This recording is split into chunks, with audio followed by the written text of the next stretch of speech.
my mother just kind of hit on it. She's like that hip. I always call her that hippie type of mom, but I love For those that don't know what hippie is, free spirit. But free spirited, like she was that person like that, and I love that.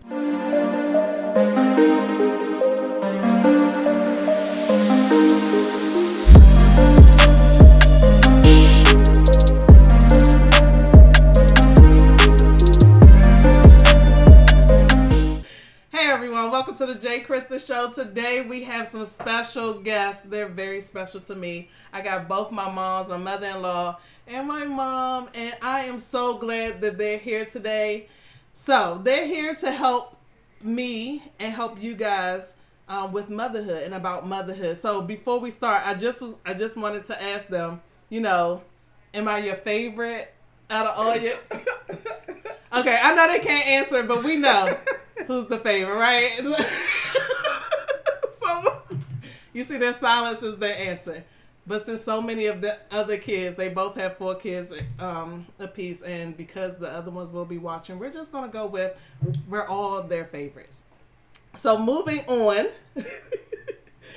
I thought I'd bring a couple questions to you guys to help other women in motherhood, because you guys have been so great to show me great examples of motherhood and how to raise our kids and, to go through life and how everything is not always as big as we make them in the moment. So I guess my first question would be, what advice would you give to a first-time mom or a new mom?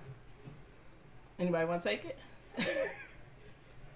Well, I would just say, when you're a first-time mom, you really don't know everything, and that you should take it all in stride, in the sense of don't try to do everything. Mm-hmm. And especially young parents don't know what to do, and they'll try to do everything. Mm-hmm. And so seek advice from other mothers, experienced mothers, and choose what works for you, and have mostly a schedule if you can. Develop a schedule. That's the work in progress. So that's maybe the first steps to take care of yourself, and make sure, like, it's seemingly difficult to sleep when your baby is asleep, because you want to, the baby sleeps, so I have time for myself. But you need that rest also, and just try to do that and go from there. Speaking for myself, okay. As a first-time mom, there is a lot that you do not know for the first time, of course. And I would say you communicate with your spouse, because there are times when you get married, sometimes you don't plan, like, okay, I'm going to have a child. So there are times you just kind of like the child come and you just go according to how everything, a child cry and what have you. But you communicate before you have the child, you and your spouse, as to who's going to do what and what, when that child comes, so that the both of you would be able to, at least the mom would get enough rest to be able to take care of herself and that child. Because it's difficult when you have a child for the first time.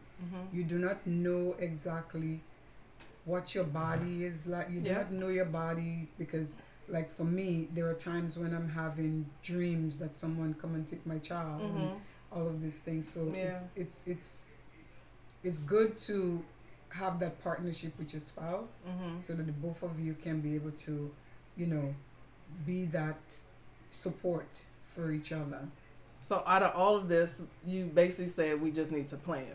We can plan, but it's always something else happens other than that. You don't know what the baby may need or don't need, or what you may need or don't need. So it is good. I agree. Like, it is very good to plan what you think you need to do for that child. I think that's all good advice.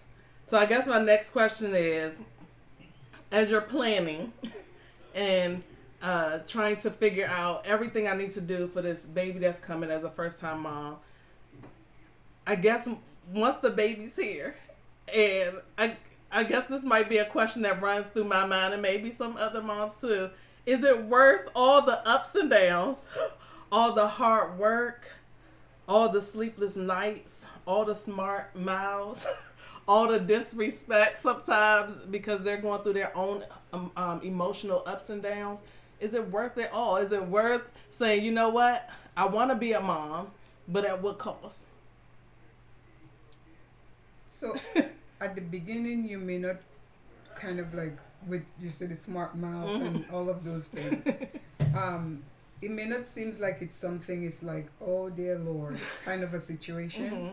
But one person asked me once, you know, with my 4 boys, you know, it's like, how did you do it? Yeah. You know? And of course, people may not, you know, take this as a cliche kind of thing, but the grace of God. Because sometimes you don't know that you need God because you're just doing on your what you know. Yeah. But if it wasn't for God's grace and mercy, well, that person, you know, when they ask, you know, how did you do it? Today I can look at my boys and I can say, thank you, God.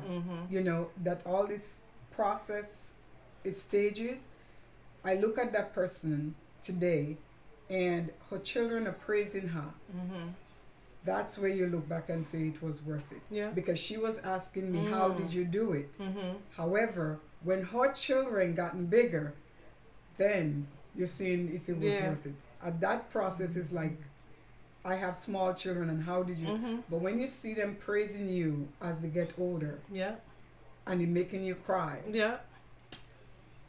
that's when it was worth it. You look back, it was worth it.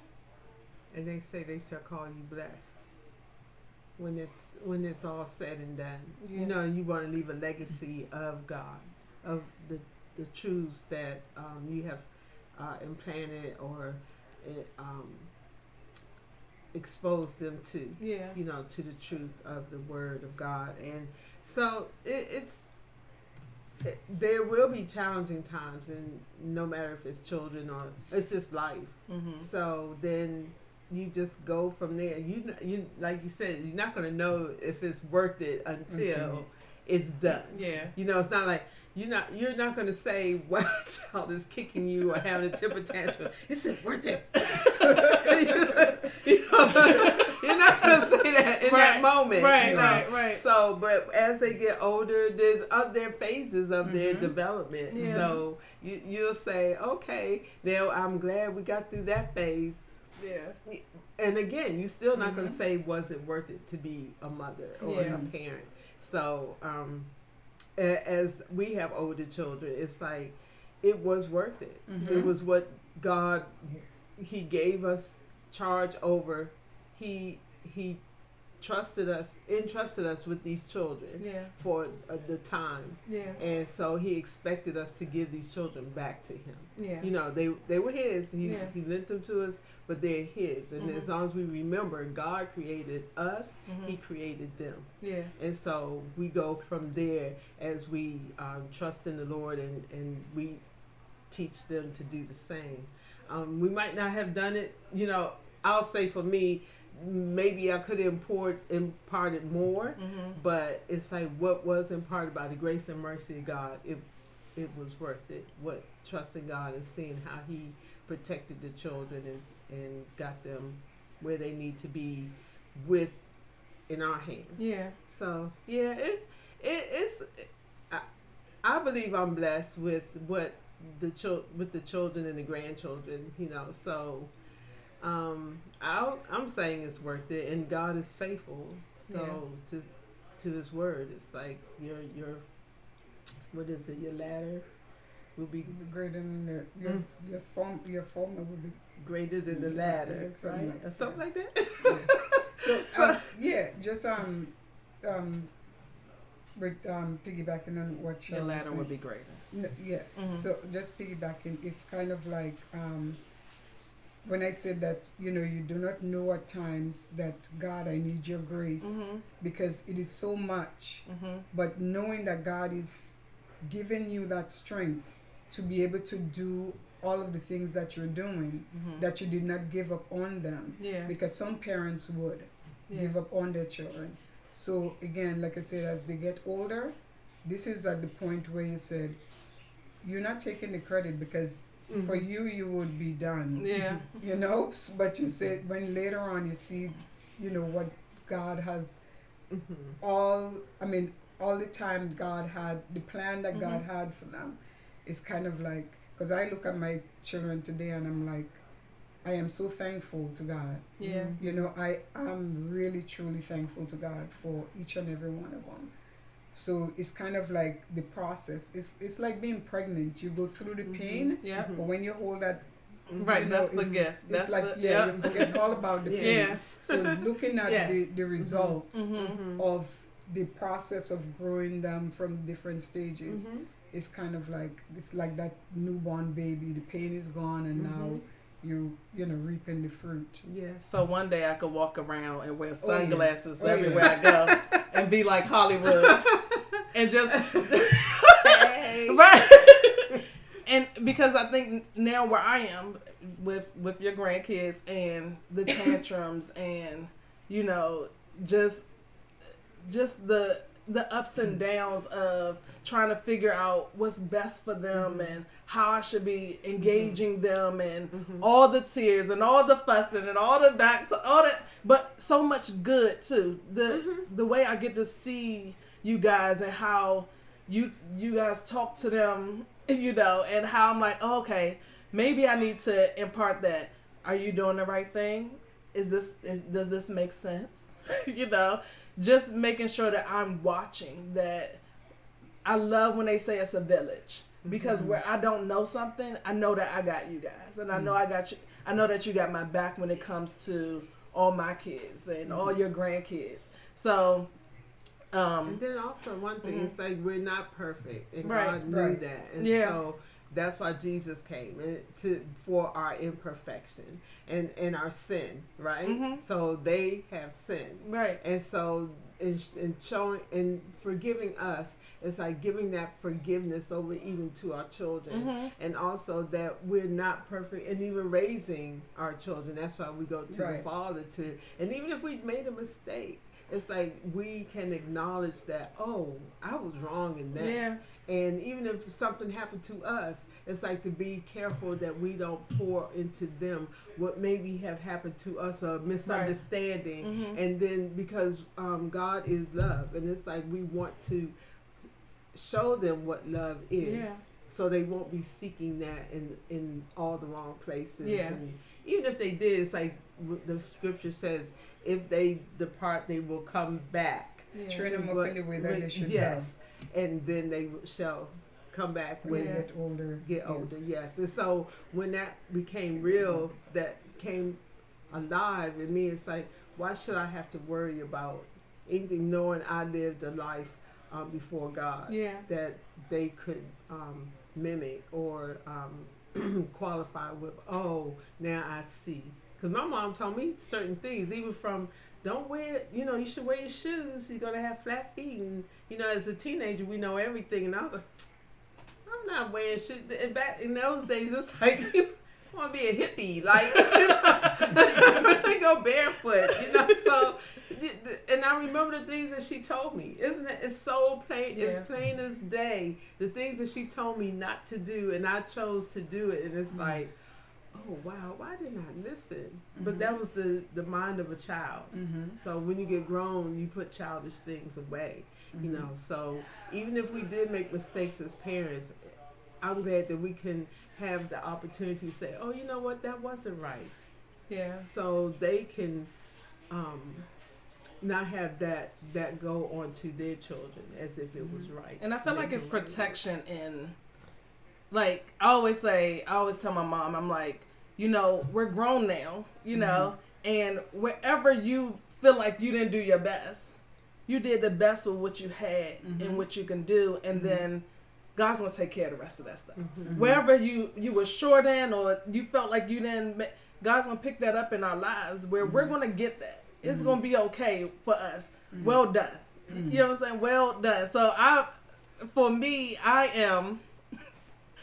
my mother just kind of hit on it. She's like that hip. I always call her that hippie type of mom, but I love For those that don't know what hippie is, free spirit. But free spirited, like she was that person like that, and I love that because our family is really artsy. That doesn't mean nobody if your parents are hippie, they or they're not free spirited, they're not artsy. But my family was like an artsy family, and I love that. I wanted my kids, whatever you want to say it, but don't be too smart. Like, don't be smart mouth. We knew during that time you don't get in your mom's business. You listen. You don't let them know you listening. You don't be looking in their face like, oh, you said that? Okay, I'm gonna go tell them that. We knew better then. So now it was like, I'm gonna go into this. Okay, let them just But that's not how Patrick just was raised. It wasn't free spirited like that. So just the battle of making it unique, making it our own, taking pieces from you which are great and pieces from you that are great, and not saying nothing is bad, but just taking those pieces and making it something new and something that we can train our kids to be just as great on both ends, because we didn't come out bad. We're not walking around, So I felt like it was good pieces from both sides and things that we can learn from and grow from. And my experience with just even raising my kids, just getting advice from both. Like, you need to do this stuff that maybe my mom didn't do on her end, not in a bad way, just she did it her way, and I was like, oh, okay, I gravitated to how you did something, or something my mom did and she was like, no, it's okay, just do it like this, it's all right. It could be anything, but it was my kids run around happy. They're good kids. They're sweet. They're smart. And they love God. Like all those like really, really, really important things, like loving God and instilling that stuff in them and having their village around them, having people that if I'm not around that they could come to. Like, to me, it's an honor for me to have both of you guys to show that to them and being there for them. So I thought that was real unique that I have two great people that are two different types of people, very smart, very different styles of how they do things, but still great. Yeah. You see, the scripture, he says, those he foreknew, he predestined, those he predestined, he called. So as you were saying that, sometimes I think about, we think that we do not have all the pieces, but again, you use what you have. Yeah. But God knows that what you have, and you're using it. Yeah. It's kind of like Moses, use what you have in your hand. And you may think it's just a stick, and that's what you have. Yeah. However, God used that imperfection or whatever you think you didn't have, because he knows the children and them that is going to be in this family. So sometimes we try so hard to let our children to be like this person or that, but they're in the perfect family. I learned real quick. They're in the perfect family because God knows where this child is going to be and what that child needs to be able to get to that other. If I'm trying to make my child like the one that I think is perfect, but it's out of line, it's out of order, because he's supposed to be this, and that child's supposed to be that. So I'm taking him down a rabbit hole of life that he's not even supposed to be in. He's supposed to be way over there. But I said, I want him to be like him. But we don't even know. I've learned so early that I don't know what these other kids are going through.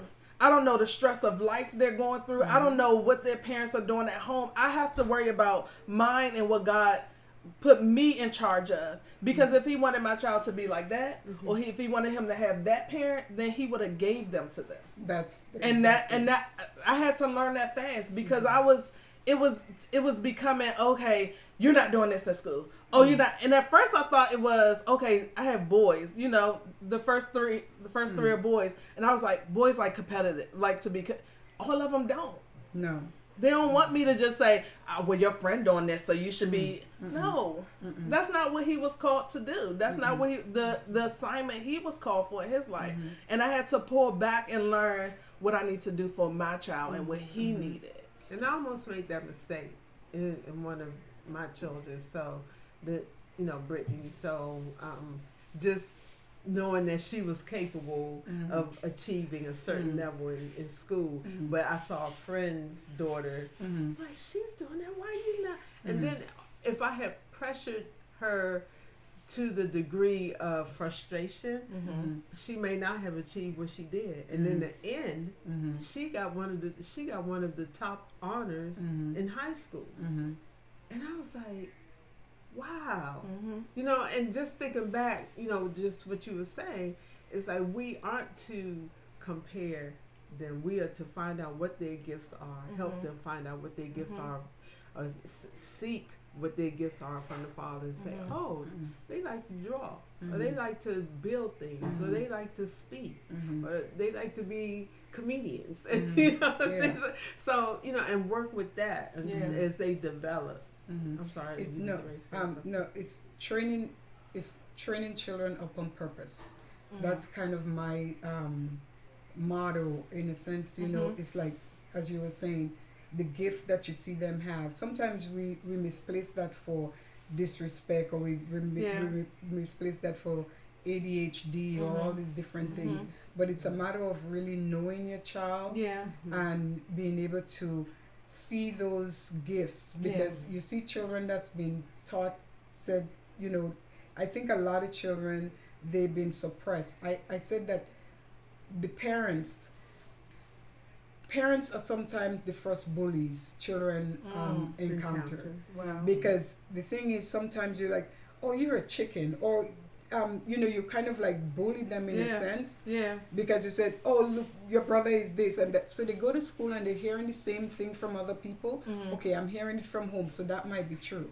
You know? So it's like, why are you afraid? Or you're a chicken, or you this, or you that. So when you say these things and them to them, when they go to school and they hear this, you see everybody now. Because if parents have to be careful of the things that they say, because when they go to school or they go in public, they hear these same children saying these things. And as I said before, we train people to do what they do to us. Because the thing is, when we succumb to whatever they say to us, or we succumb to the next parent doing this to the child or whatever, and we want to do the same thing, now all of a sudden we become like slaves. Well, look at that parent is doing this, and then here we go, and that parent is like, oh, but your child doesn't have this, that. Oh, you'll be forever trying to keep up, and you can't. You really can't. So those are the things that you have to be careful of being the bully, being a parent, and you bully your children. You call them names, you say this, you say different things to them. They go to school, they're hearing the same thing. Now I really believe that's what I am, because I'm hearing it at home, and I'm hearing it at, you know, and also training other people to direct your life. You know, it's like, and that's why with my children, I always taught them to be individuals. Because I love to be an individual. So I'm like, you're your own person. I remember with Andrew, like sometimes he would come and he would say, my friend. I'm like, do your research. You know for yourself if this is, you know. And now he's, every little thing he researched. You know. So you have to train them to be individuals and not just follow everybody's, you know, because then they're going to lose themselves. And one thing I know, walking in somebody else's shoes is very uncomfortable. You know, I don't remember this. It's about well, they say it was what's his name? I forgot the quote. It's like if you, I'll get it next time. I don't want to say it wrong because other people may know what. But give us a gist of it. No, it was like if you teach, or if you tell a fish something. Anyway, okay, we'll come back. We'll find it and put it in the comments. When they're out of water, something about when they're out of water, then they're not in the environment that they can thrive. They'll think they're stupid. All of a It's like putting a fish in a different environment and expecting for that fish to climb a tree. I know the but. Give them what they need. Just give them what they need. Give them the opportunity to get what they need, and so they will survive and thrive that in way. Their environment. You can't pull them out of what God called them to be and expect them to be like somebody else. You'll just have them miserable for the rest of their life. So after all of this, how do you know when it's time to let go? How do you know when it's like, okay, they're adults now, because you know I have one that's an adult. It's hard to say. But how do you know when it's time to let go? Children usually tell you when it's time to let go. Okay. Because you as a parent, you don't know when it's time to let go. Yeah. Because as a parent, you're going to hold on forever. I always tell this story, and I think I told it on the podcast before. I said that when Sincere left to go to college, I knew it wasn't time to let go, but I knew that I felt like my heart couldn't take it. So because of that, and because I couldn't stress, and because I had to learn how to cope with it, I just ripped the Band-Aid and said, you go. You know, I'm not going to call you. I'm not going to say anything. The worst thing ever. Because, and I had to learn it that way. Because it was like, he still needed me. Of course. He still needed me emotionally. Of course. He still needed direction. Of course. He was still a child, you know. And yes, I'm saying he's an adult now, but it's still things as adults that I still need from my mom. I still need from you. So you my mom, like go. It's. But I want to know, when do you say, you know what?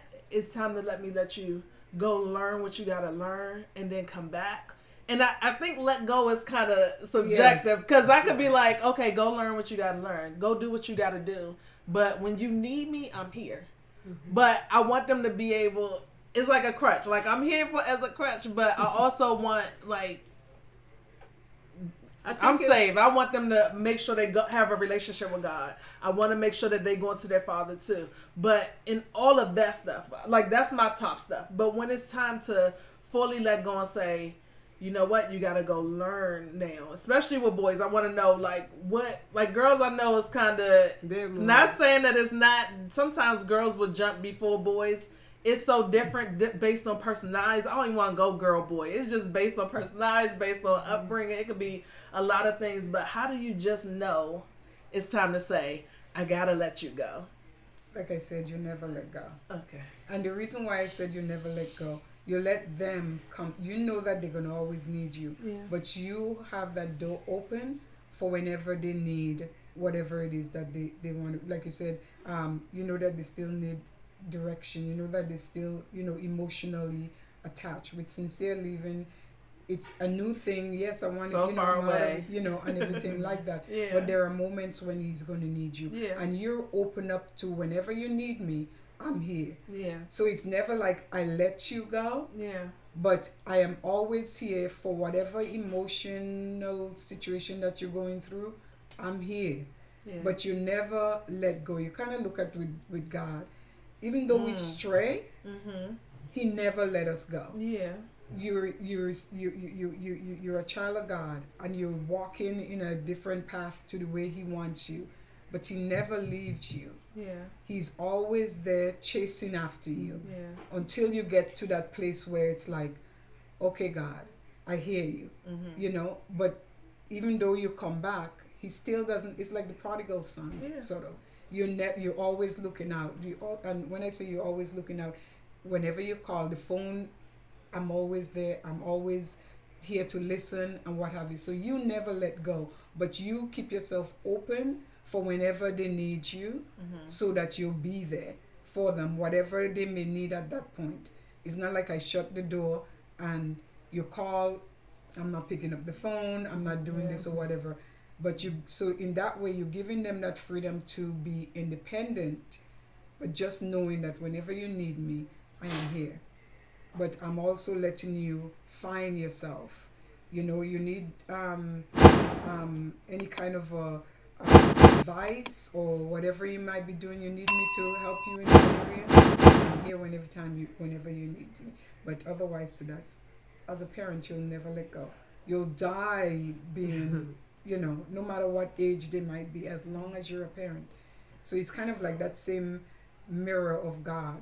He's never going to let go of you. Yeah. It's not like, okay, well, now you're an adult, now you're walking, and, you're on your own now. Yeah. I think there also, I'm glad you specified when you said emotional need or some advice and things like that, because there are some situations where some children will become more dependent on financial support. And so in situations that I've been in, it's like letting go little by little, because I also attribute it to that behavior. So it's like, okay, now I'm going to step back. So I'm not going to say exactly what situation, but it came to a point where God had given me wisdom on certain things, financially, or intervening in certain living conditions. It's like, no. It's time. The nest is closed, and no, you don't ever let them go from your heart. You never let them go when you see that they need something, and you know that they're growing when you offer some support and they say no. That's okay. And I'm like, oh, yes.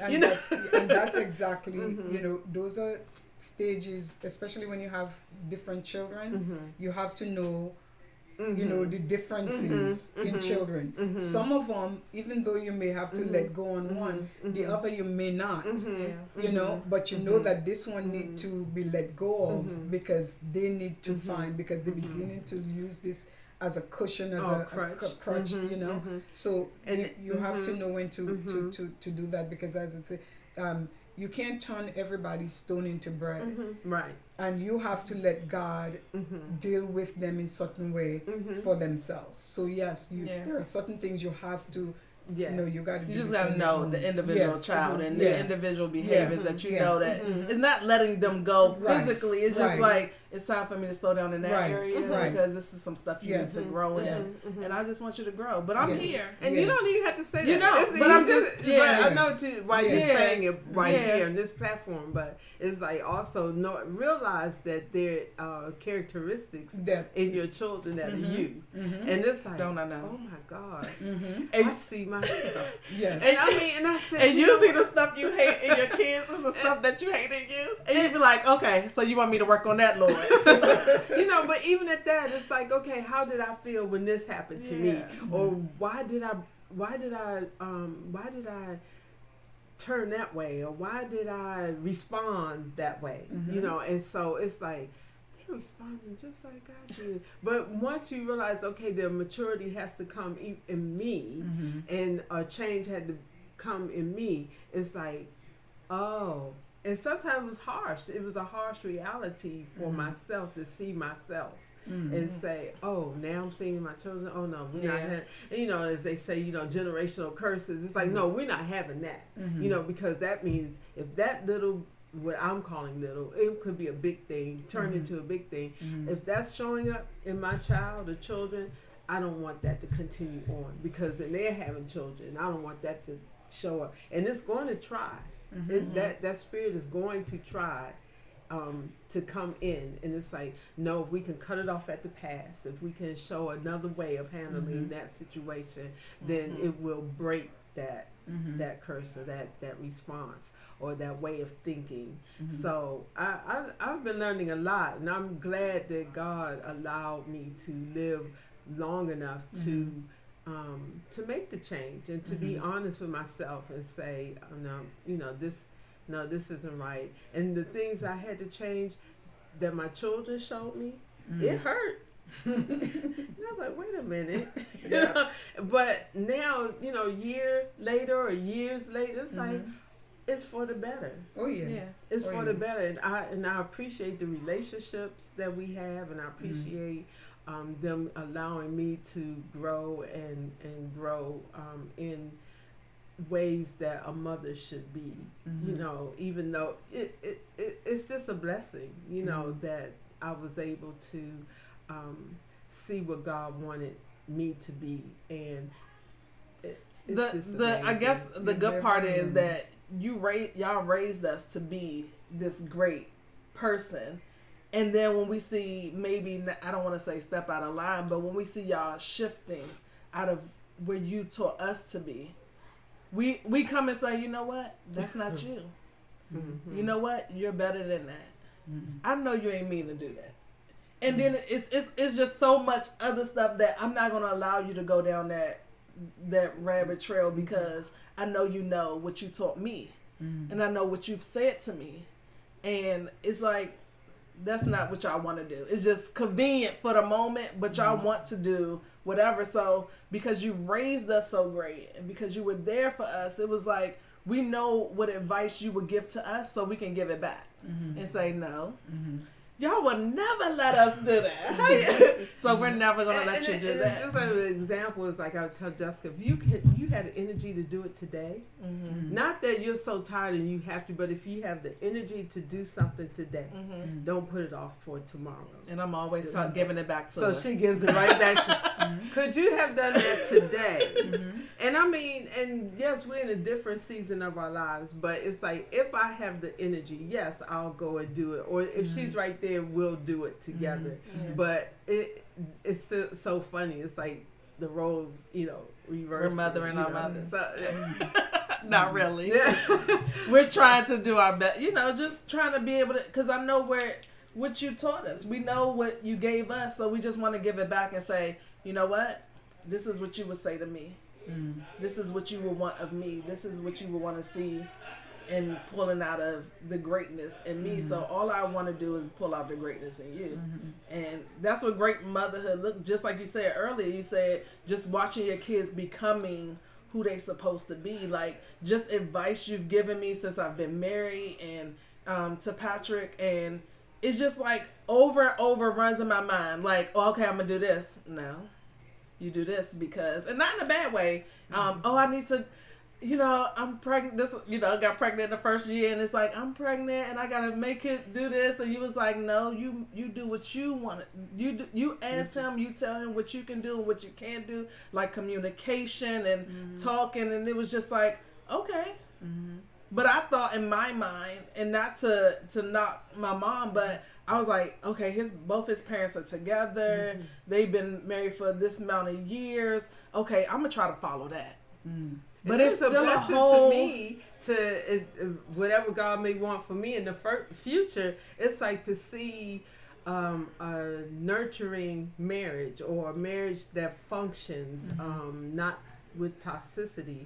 It's not toxic, and so it's like, oh wow, and I said, look at the grace and the tools that you have in your marriage. And I said, I wish maybe they did have that then, but maybe we weren't open to it. I'm talking about me, wasn't open to it, but I'm glad I could see it. And I was like, wow. But what I see is I can pass that information on to other people, and it's not just for, oh, woe is me, I didn't get it, it's like, but now it's like I have examples. I can point to people and direct and say, oh, I have an example here and I have an example here.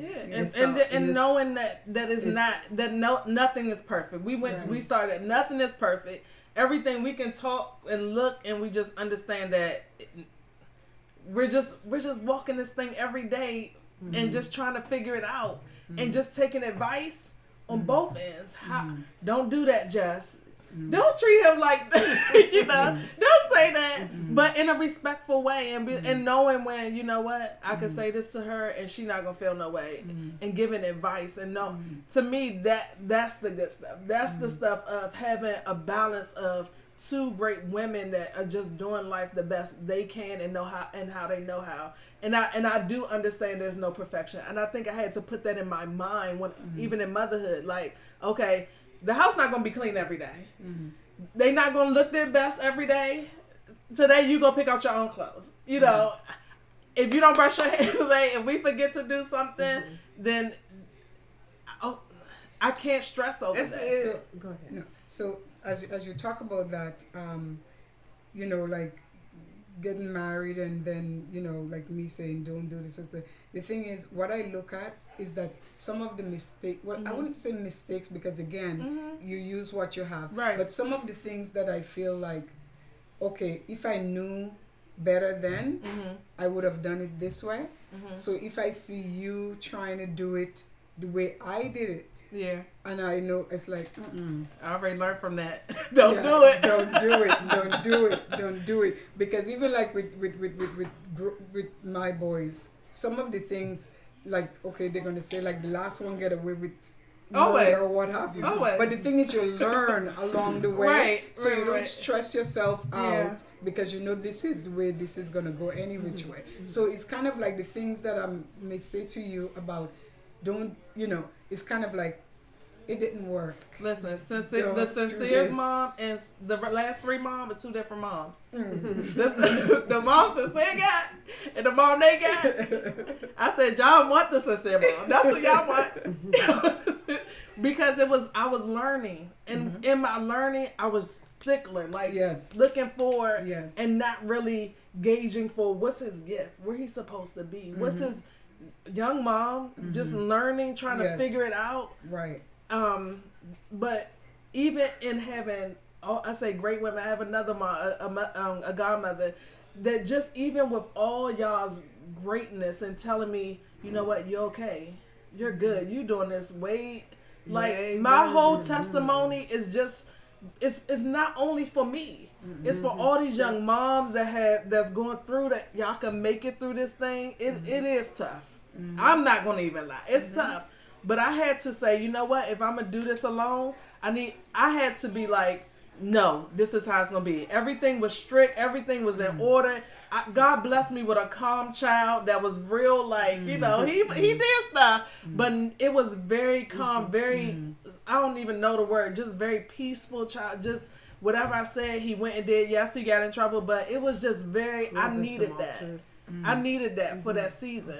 And then God brought me another one that shook up me. But in a good way. He shook me up. Now it's time. The second batch showed me God knew that I needed that batch. It couldn't just be an only child. I needed that whole batch. They showed me some stuff. They showed me nurturing where you could only tell me about it. I would only hear about it. They made you nurture them. They made you be in that space. And I needed that. I needed to learn that for them and for me. And when people are trying to nurture things in me, I couldn't understand that. But now, like, God knew what I needed. He knew each child I needed. After I got shooken up with the second one, the third one came and was calm. And I said, God, I needed that calm in this season. He knew every child to send. When he sent that last baby girl. Woo, Jesus. He's still working on me with that one. But, and God, but she just showing me how to be girl and how to like stand in who I am and showing me confidence and that was hidden. Like, no, you can walk in there. Oh, you look good. Like, every time she meets somebody, they was like, can we take her? Because I need this kind of confidence every time I walk out. You look like never. It's just a whole nother thing. And he knew. I think also sometimes children pull some things out of you that was hidden. Yeah. And God, this is your season for exposure. That's good. Okay. And he's going to use those children. That's why you never find a family that every one of the children are the same. Yeah. And so he uses some of them to pull some things out of you. I wanted you in this environment, and this is that child that's going to do that. Yeah. Because that's the only how I'm going to get you in this space is through that child. That's why they're all different. Because you have to deal with each and every one of them on a different level. Yeah. So there are some different things coming out of you from each and every one of them. So, and God is like, you thought you couldn't do it. Here we go. Yeah. I wanted to say, God, that's awesome the way you guys are saying that, because having 4, the last one, I said the first three cried so much. I was not the first. They cried so much. I mean, they cried at one night. Of the first 3. And my mother would rock the baby, and then Jessica came and she would rock that baby at night, and Artrell cried all the time, and then Jessica came and she needed to be rocked at night, fed at night, and rocked, and then my mother would do that, and then when I gotta be fed at then night. Brittany came and she was a crybaby. Oh my goodness! And I said, Lord, can I just have one? Not that I wasn't asking for more children, but since he, blessed me with, it's like, can this one just be not a crier or whatever? And he honored that prayer, and that baby woke up smiling every morning. Yeah. Every morning. And He in had that the season, biggest you needed grin. it. His Yeah. face wasn't even big enough for the mouth that he came out with. But he had the biggest grin, and he grew to it. So I just know that God is faithful. And Yeah. he got, with the humor of that child, got me through what I need to go through during that season. Yeah. And so it was like, because he wasn't supposed to be here. Like, things were operated on and they didn't work, So, Yeah. and I was we can't like, do anything when God said. So and you I can was just like, forget it. Yeah. I was like, wait a minute, they had an operation not to have children. And I Had was to like, come. but that one had to come. Yes, Yeah. it And had to this day, he's a joy. It's like a pleasure to have him around, not just for me, but for everybody. And so when he finally makes that commitment to the kingdom, they're going to have a joyful preacher, minister, whatever, deacon. Listen, I don't need no more and don't want any more. And Four. you can say that. I'm good, and I'm can say good, that. You and can I'm say good. that. I'm in a good space, but I'm like, Lord, I don't want to keep telling you, but I'm telling you. Like, I don't want to keep telling you, but I'm trying to tell you that because no, I don't even want to have no more conversation about it. So this is my last question, Okay. and it's just really y'all helping me with advice about advice I need. So the next question, as sincere shifts into adulthood, and this is something because you all had us shift into adulthood. How should I prepare and shift our relationship in this new phase of our lives?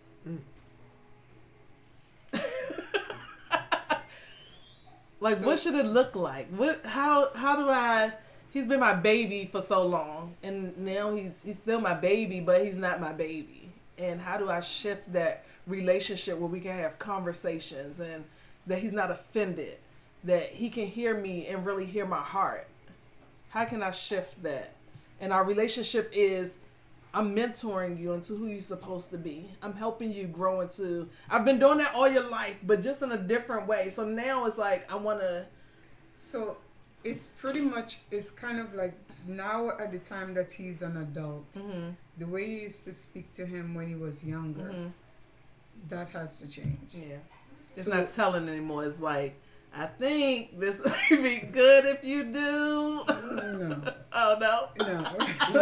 See? What's the guidance? no, What's the guidance? No. It's a matter of hearing the way he's, because then the thing is, as much as he needs a mom still, Yeah. he does not need a mom.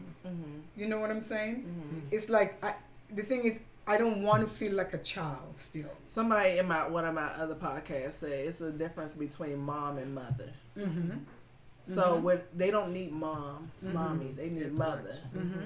So it's They need mothering, but not. yeah. Yeah. So it's kind of like I'm an adult, and yes, I want to hear what you have to say because I need you. Yeah. However, you have to listen to the conversation and you have to respond accordingly because they're not a child anymore. Yeah. Because the thing is, I may have a girlfriend, I may have, all of these things, and it's embarrassing. You're making me feel like mommy's, So again, it's a matter of respecting the space and, speaking to them as an adult, even in the presence of the girlfriend, fiance, or what have you, not allowing them to feel like they're still a child, because that makes them feel less than, in a sense, because then they get the feedback from the fiance or the girlfriend or what have you. Oh, you're mommy's boy, or you're this, or you're that. And that really makes them feel, Are you talking about me, Mom? No. Okay. So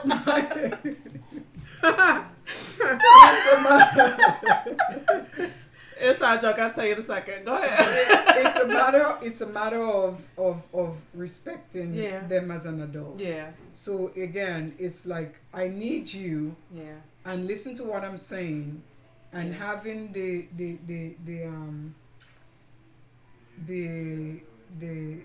sense or insight. Yeah, and sort of like respecting, you know, still that yes, I'm your son, but I'm still respecting the fact that you're an adult still too. Yeah. And I have to kind of like differentiate those two. Yeah. You know, when you and I are together, it could remind you of, you know, this, that, and the other. But then there is that space where you have to like, you know, you're an adult and you have to take up your responsibility. Yeah. Okay.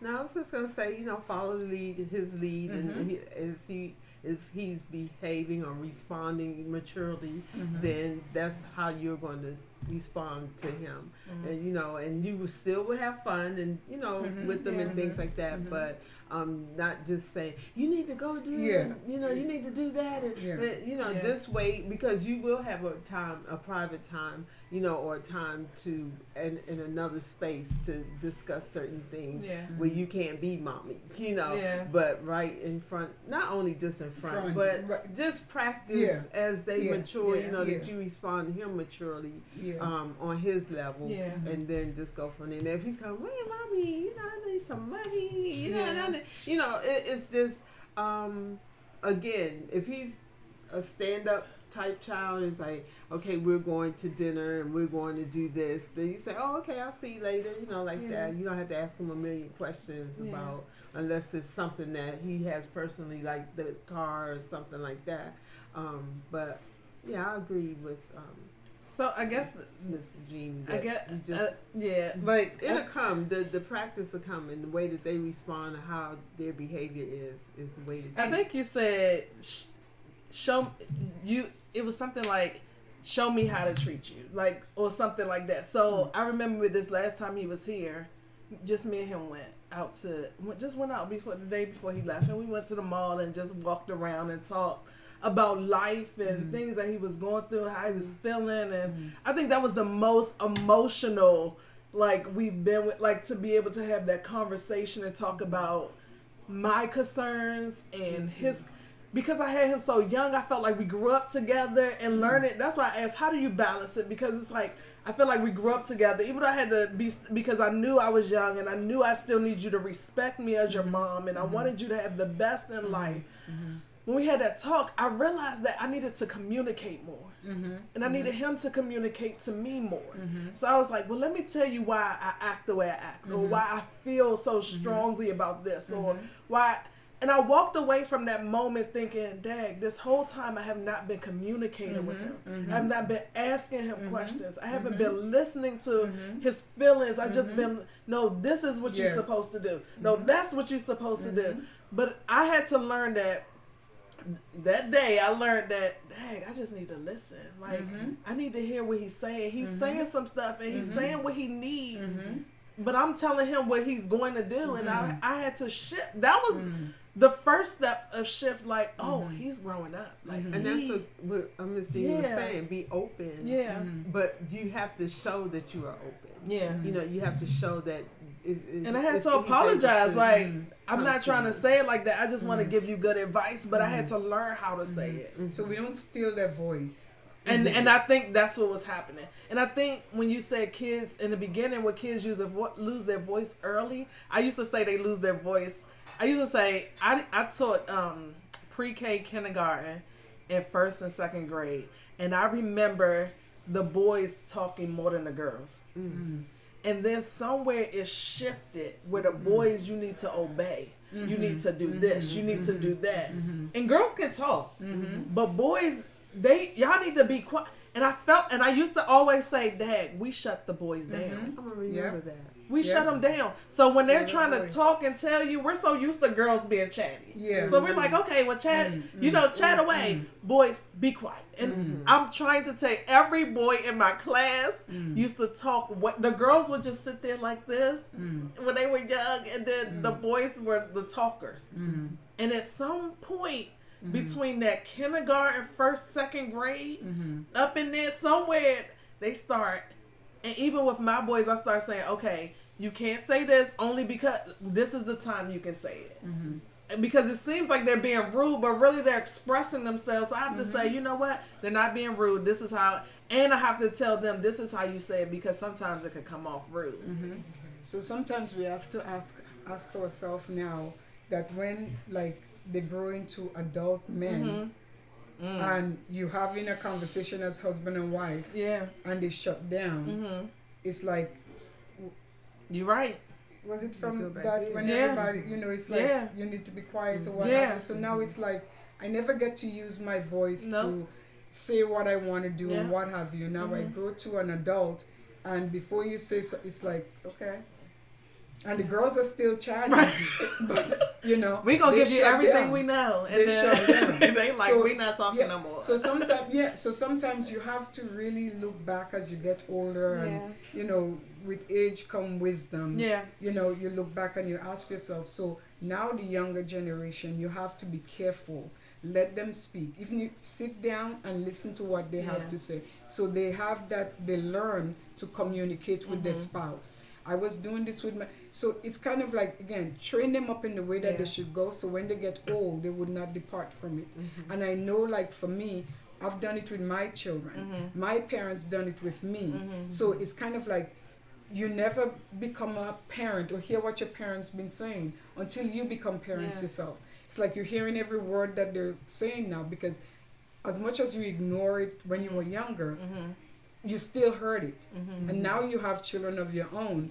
You now saying the same things to them. But then you still have to be careful, because some of the things is like what was good for the goose is not necessarily good for the gander. Because some of the things they may have said to you when you were growing up is not necessarily the same thing that you have to do for your children. Because that was good for you then. That's good. But it's not necessarily good for them now, because it's a different, you know. It's different expectations in the world. It's different. It's a whole different world. Everything different. A whole different world. So you have to be aware. Well, this is where I grew up, and this is, yes, it is, but this is a different, different situation that we're in right now. It's basically we just got to shift anyway. Through not just the older kids, but the younger. It's a whole shift. It's a whole generation. Wow. So, you guys, I had an amazing time. I shared 2 wonderful people with you guys, and I hope you took some wisdom from this. And I did. Today I got a lot of wisdom that I didn't fully understand, and it made me talk it out with you guys, to hear myself say it and to hear you say it, and then grow in the space. So I hope this helped you guys. Mothering is not easy, but you can do it, and do it. You figure out your way, and then you use your village around you to help you make decisions when you don't really know what the decision is. And we're not perfect. The kid's not perfect. Make sure we put in both of those things. That as mothers, we're not perfect. We're going to make mistakes. And I did learn that, you know, and we gotta, and this is what I do. Maybe I'm wrong. When I'm wrong, I go and say, I'm sorry. You know, I'm sorry. I was wrong about teaching that. them, and teaching. I was wrong, and please forgive me for that. And my kids real funny, but like, I know they. Then I gotta say, now you wrong. That mouth went too far, but thank you guys for hanging in there with us. This is a long podcast, but I hope you get something out of it. I love you guys. See you next one. Bye, guys. Hey, everyone. I hope you enjoyed today's episode. If you got anything from it, please share it with someone you think it will bless. And make sure you never miss an episode by subscribing to the Christyn Show right here on YouTube. You can download the audio-only version by subscribing to the show on most major podcast platforms. Also, make sure you check out our links in the comments below for more ways to engage with me. Thanks for watching, and I'll see you next time on the Christyn Show.